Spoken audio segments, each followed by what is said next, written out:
1 এপ্ৰিলৰ পৰা NPSৰ নতুন নিয়ম CRA ব্যৱস্থাত প্ৰৱেশ কৰা সকলে সন্মুখীন হ'ব 2-factor আধাৰ অথেন্টিকেশ্যনৰ PFRDA জাৰি কৰিলে এই নিৰ্দেশনা 1 এপ্ৰিলৰ পৰা NPSৰ ক্ষেত্ৰত প্ৰযোজ্য হ'ব নতুন নিয়ম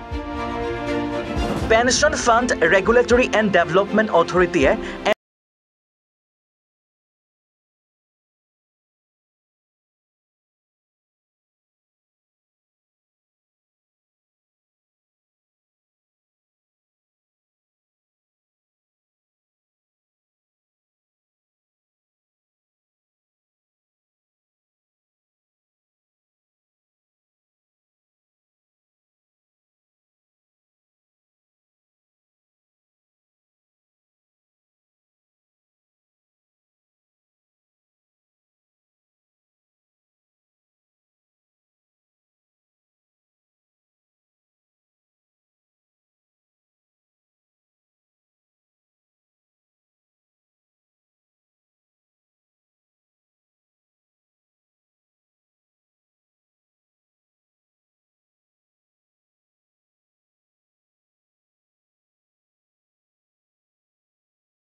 মানে খুব শুনি ভাল লাগিল সুখী হ'লোঁ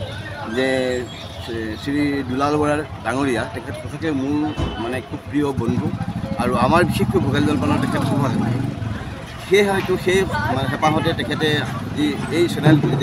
NE20 ভাৰতৰ প্ৰথম শুভাৰম্ভ হৈছিল তেতিয়া আমাকো মানে তেখেতে নিমন্ত্ৰণ জনাইছিল সেই অনুষ্ঠানত উপভোগ কৰিবৰ কাৰণে আৰু সেই সময়ত বহুতো বিশিষ্ট ব্যক্তিসকলৰ সাক্ষাৎ বহুতো IAS বিষয়া আৰু বিভিন্ন মানে বিষয়াৰ মানে গণ্যমান্য ব্যক্তিৰ মানে উপস্থিতিত সেই অনুষ্ঠানটো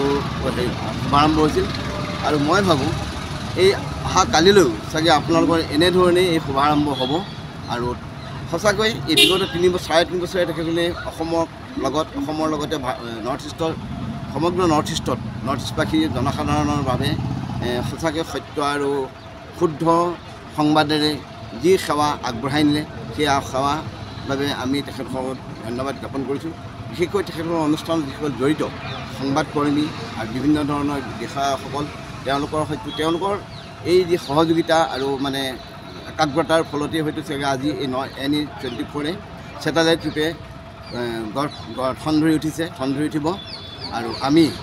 অকল দুলালবৰী ডাঙৰীয়াৰ লগতে তেখেতসকলৰ অনুষ্ঠান কৰ্মৰত যিসকল কৰ্মচাৰী বিষয়া সকলোৱে আমাৰ ফালৰ পৰা শুভেচ্ছা আৰু অভিনন্দন জ্ঞাপন কৰিছোঁ আৰু মই ভাবোঁ বিশেষকৈ অৰ্থাৎ মই মানে মোৰ ভোগালী জলপানৰ তৰফৰ পৰা মই ভাবোঁ NE ভাৰত 24 অসমবাসীক আগন্তুক দিনবিলাকতো এনেধৰণৰ সত্য শুদ্ধ আৰু সাহসী সংবাদ পৰিৱেশন কৰি ৰাইজৰ মাজত সমাদৰ লাভ কৰিবলৈ সক্ষম হ'ব ধন্যবাদ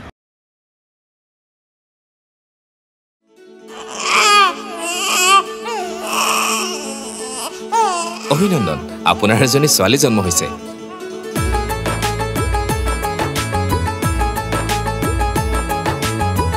লাহি পাহি এজনী পৰি